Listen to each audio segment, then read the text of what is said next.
पहले सोमती का महत्व समझ ले कि सोमती अमावस्या का महत्व क्या है, सोमती अमावस्या की कथा क्या है।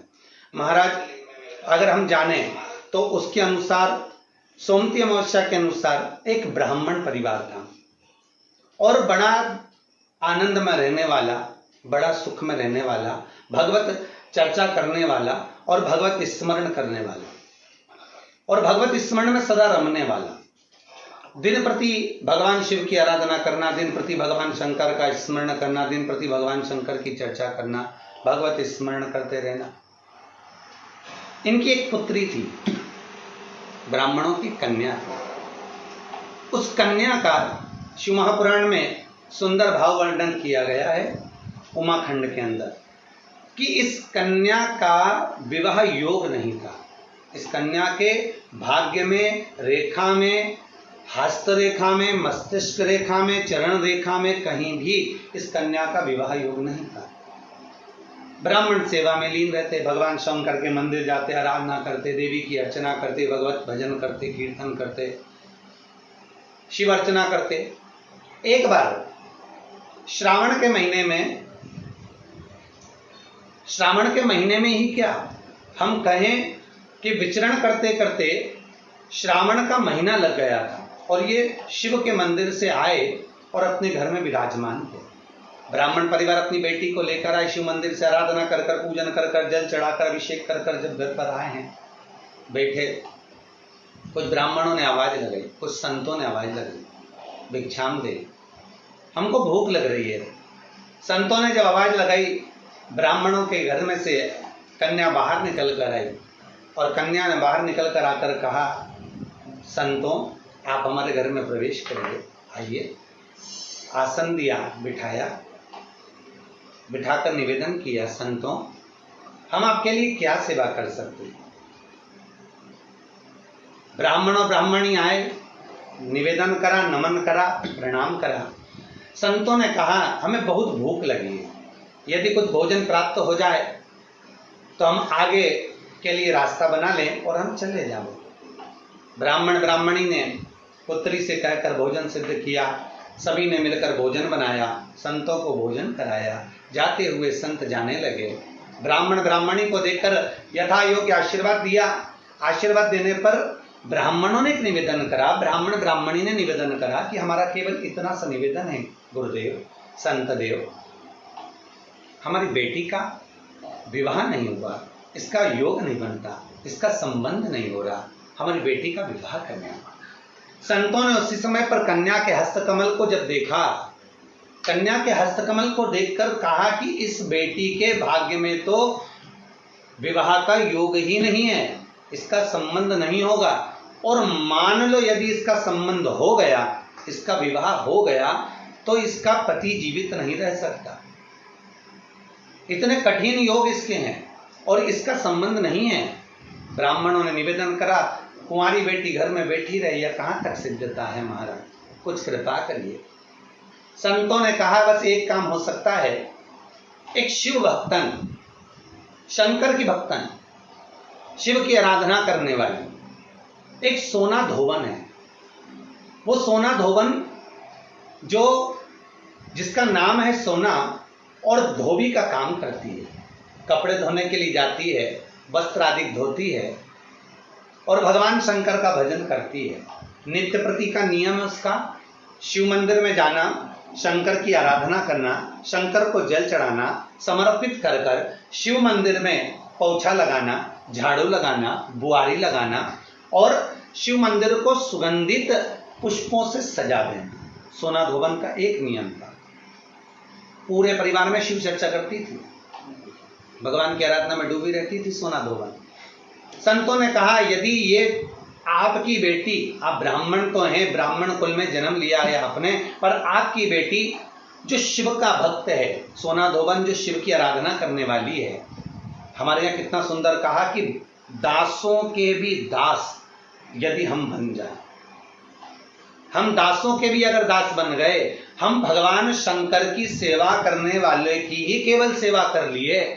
कितनी प्रसन्नता होती है जब सुनते हैं कि केदारनाथ लोग जाते हैं, अमरनाथ लोग जाते हैं, श्रावण के महीने में लोग अमरनाथ की यात्रा करने जाते हैं तो कई लोग कहते हैं कि गुरुदेव हम जब अमरनाथ की यात्रा कर कर आए तो हमने देखा कि वहाँ बहुत भंडारे चल रहे हैं, लंगर चल रहे हैं, लोग नए नए पकवान अमरनाथ आने वाले यात्रियों को खिला रहे हैं, खूब सुंदर व्यवस्थाएं दी जाती है।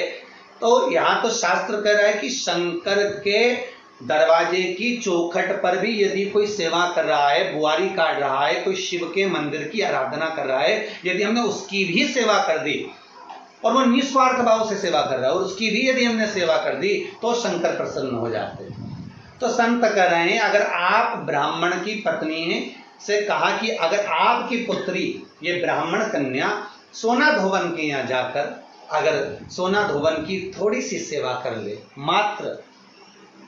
मात्र 7 दिवस तक सेवा कर ले तो इस कन्या का भाग्य बदल जाएगा। अब सोना धोवन तो सत्संग में लगी रहती, भजन में लगी रहती, शिवाराधना में लगी रहती, नमः शिवाय ओम कहती रहती, उसका नियम नमः शिवाय ओम का स्मरण नित्य प्रति करती, श्री शिवाय नमस्तुभ्यम का जाप करती, शंकर के भजन में डूबी रहती।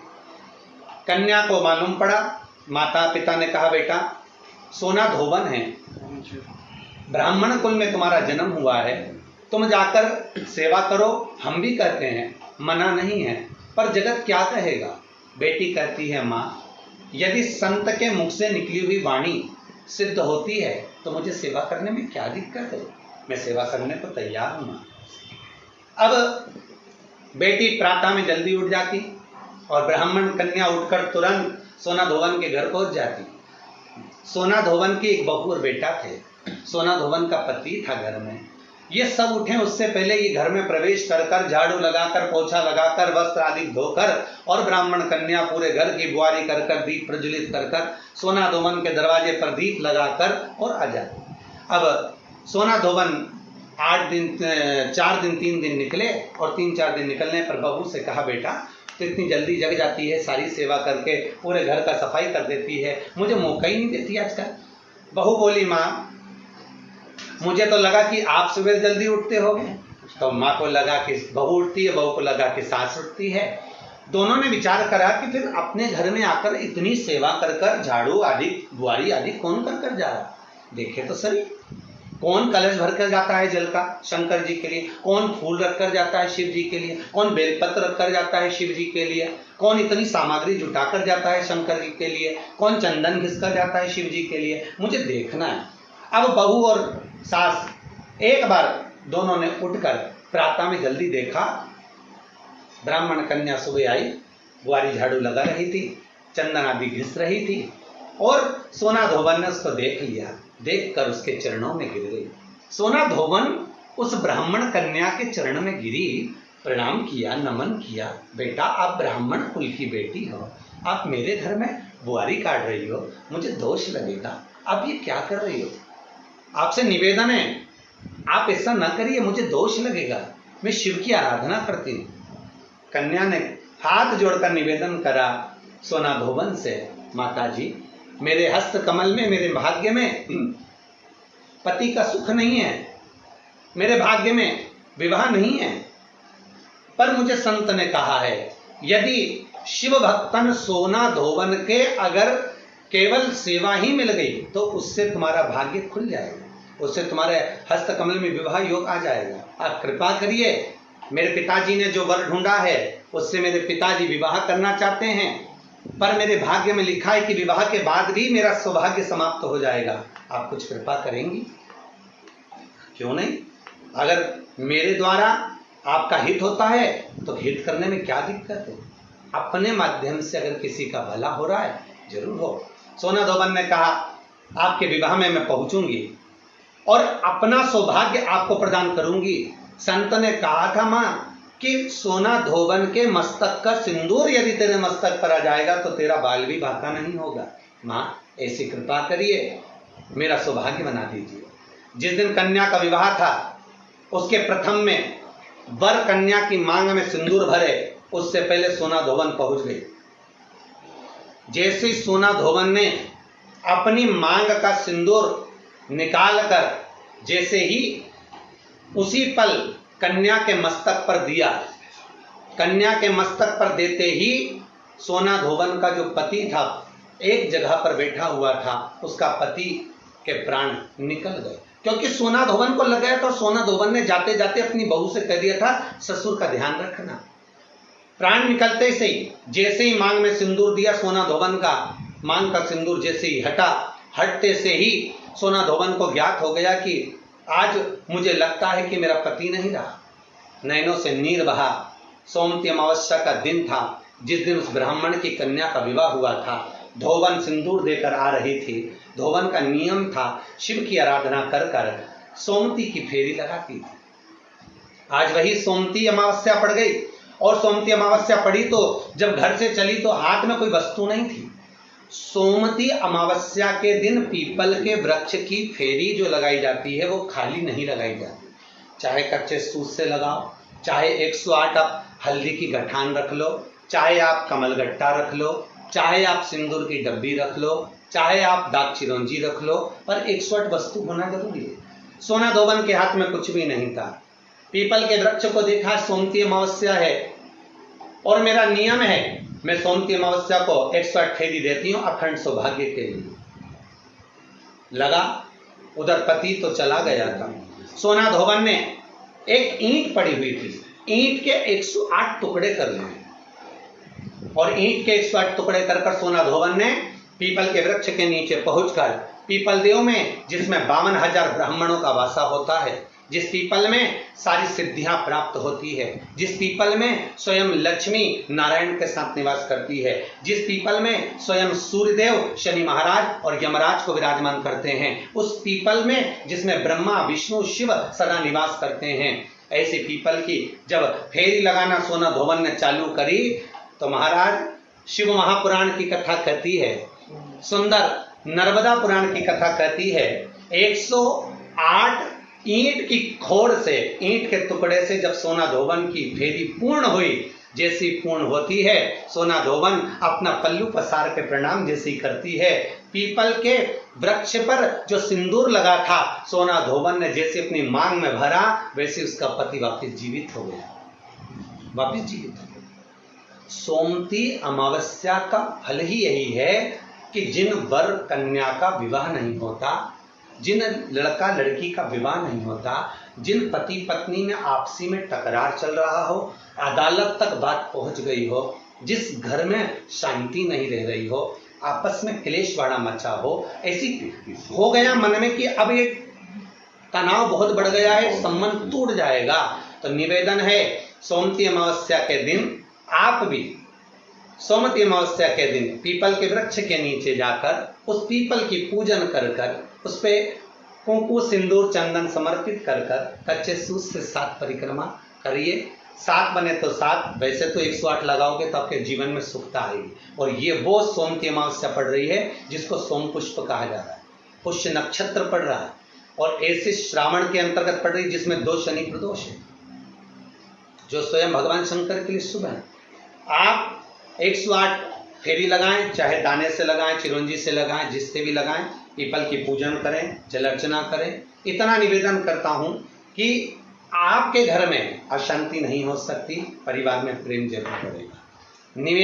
निवेदन है जिसके घर में क्लेश बहुत मचा हुआ है, या कोई पैसा खाकर चले गया, धन नहीं दे रहा, रुपया नहीं दे रहा, और बहुत मशक्कत कर लिए, हाथ जोड़ लिया, पांव पड़ लिया, रुपया नहीं दे रहा, तो काली तिल्ली को पानी में गला दीजिए, और पानी में गलाकर उसको सुबह पीस लीजिए। सोमवती अमावस्या के दिन सुबह पीस लो, पीस कर एक कटोरी में उसमें पीला चंदन मिला लीजिए, उसको लेकर जाइए। 1 लोटे में दूध और जल लेकर जाइए, 5 बेलपत्र लेकर जाइए, शंकर के मंदिर में पहुंचिए। शंकर जी के शिवलिंग को, वो जो तिल आपने पीसी है उस तिल को आप मिक्सर में मत पीसना, हाथ से कूटिए, या कोई बैलन से या कोई वस्तु से उसको पीसिए, और पीस कर उसका उपटन तैयार करिए, उसमें चंदन मिलाकर शंकर के शिवलिंग को समर्पित करिए, शंकर के शिवलिंग को लगाइए।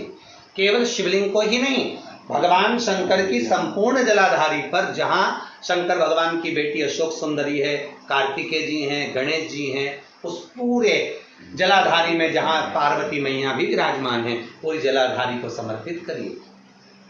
समर्पित कर कर त्रिपुंड लगाइए, अपनी 3 उंगलियां उसी चंदन पर फेर दीजिए। फेर कर अपनी कामना कर कर बेलपत्र चढ़ा दीजिए। 5 या 7 बेलपत्र आपके भाव से आप शिव को समर्पित कर दीजिए। समर्पित कर कर हाथ में कलश लेकर दूध और जल मिला हुआ पात्र लेकर शंकर को समर्पित करिए और बाबा भोलेनाथ से विनती करिए कि जिस व्यक्ति ने हमारा धन खाया है, जिस व्यक्ति ने पैसा रख लिया या कोई लेकर चले गया या कोई ऐसा काम हो गया कि वो धन आ ही नहीं रहा है, बहुत तकलीफ में है, तो बाबा से विनती करो। मुझे पूरी उम्मीद है कि सोमती अमावस्या इस बार आप जो कर रहे हैं, अगली सोमती अमावस्या जब आएगी, इतनी प्रसन्न चित्त में आप ये पूजन करेंगे, वापिस करेंगे और पूरे परिवार समेत करेंगे। जब आपका धन आ जाएगा, वैभव हो जाएगा, तो आप वापिस उसको धारण करेंगे। फिर नहीं, और लिख के रखना अगली सोमती को फिर करना, जब सोमती अमावस्या पड़े फिर उसको करिएगा, आपको फल अधिक मिलेगा। मेरा निवेदन, जिन कन्या और वर के विवाह नहीं हो रहे, वो सोमती अमावस्या के दिन जाकर बाबा पीपल के पेड़ की फेरी अवश्य दें। 108 नहीं बने 7 अवश्य दें। पूजन कर कर, दिया लगाकर, घी का दीप प्रज्वलित कर कर बड़े आनंद में पीपल देव का पूजन करें। और निवेदन, जिस व्यक्ति को रोग बहुत हो, चाहे शुगर हो, बीपी हो या घुटने में दर्द हो, कमर में दर्द हो या बहुत कष्ट का जीवन निकल रहा हो, यहाँ तक कैंसर जैसी भी बीमारी यदि आपको है, तो ये सोम पुष्प को छोड़ना मत ही। श्रावण के महीने में पड़ने वाली सोमती अमावस्या को मत छोड़ना। निवेदन है, आप एक पात्र जल जिसमें पीला चंदन, पात्र के जल में एक कलश में जल लीजिएगा, उसमें पीला चंदन घोल लीजिए। पीला चंदन घोलकर उसमें थोड़ी सी काली मिर्ची पीस कर मिला लीजिए। काली मिर्ची को पीस कर डाल दीजिए और उसमें 7 बेलपत्र उसके अंदर डाल दीजिए। 7 बेलपत्र के साथ में 7 वृक्ष के पत्ते, कोई भी वृक्ष जो आपके पास में हो, 7 वृक्ष के पत्ते उस कलश में डाल दीजिए। घर से निकलते समय पूरे घर का भ्रमण करते हुए, जिस व्यक्ति को रोग बहुत है उस व्यक्ति का स्पर्श कराते हुए वो जल शंकर भगवान के ऊपर समर्पित कर कर, थोड़ा सा जल बचाकर, पत्तियां सब शिव जी को चढ़ाकर, थोड़ा सा जल बचाकर शंकर की देहली पर चढ़ा दीजिए। शंकर की चौखट पर, भगवान शंकर के शिवलिंग की चौखट पर समर्पित करें। शिवलिंग की चौखट पर समर्पित कर कर उसी जल जो आपने देहली पर चढ़ाया है, उसी जल का भाग थोड़ा सा कटोरी में 1 चम्मच के बराबर लेकर आइए। जो व्यक्ति बीमार है उसके शरीर पर उसको छींटा दीजिए। 3 बार छींटा देना है, सुबह, दोपहर और शाम। उसके बाद में बाबा विश्वनाथ से प्रार्थना करिए। शाम के समय घर के बाहर एक घी का दिया अवश्य लगाइए। मुझे पूर्ण उम्मीद है सोमती अमावस्या श्रावण के महीने की रोग मुक्त करेगी, अधिक फल आपको प्रदान करेगी, सुख का अनुभव कराएगी, आपके जीवन का कल्याण करेगी। और निवेदन, सोमती अमावस्या हमारे जीवन को फलित करने वाली, सुख देने वाली, आनंद देने वाली, हम उसका लाभ अवश्य लें। जो बच्चे पढ़ने में कमजोर है या कोई विद्या के लिए किसी एग्जाम में बैठ रहे हैं, गवर्नमेंट के एग्जाम में बैठ रहे हैं और बच्चे उस एग्जाम में पास नहीं हो पा रहे हैं या निकल नहीं पा रहे हैं, या कोई टीचिंग के लिए, बैंकिंग के लिए आप अप्लाई कर रहे हो, नहीं हो रहा है, निवेदन है, सोमती अमावस्या कल पड़ रही है, 2 स्वस्तिक आपको बनाना है। कितने स्वस्तिक बनाना है? 2 स्वस्तिक। एक स्वस्तिक कुंकू का पीपल के पेड़ पर बनाना है आपको। पीपल के पेड़ पर बनाने के बाद में जमीन पर, भूमि पर एक घी का दिया लगाना है। दूसरा स्वस्तिक शंकर के मंदिर की चौखट पर आपको बनाना है, किसी भी एक साइड में, चाहे राइट में बनाना है चाहे लेफ्ट में बनाना है। शंकर के मंदिर पर जो स्वस्तिक बनाओगे वो पहले पीपल के वृक्ष के बनाना है। पीपल के वृक्ष के बनाने के बाद में शंकर के मंदिर में शाम के समय आप जाकर स्वस्तिक बना सकते हैं।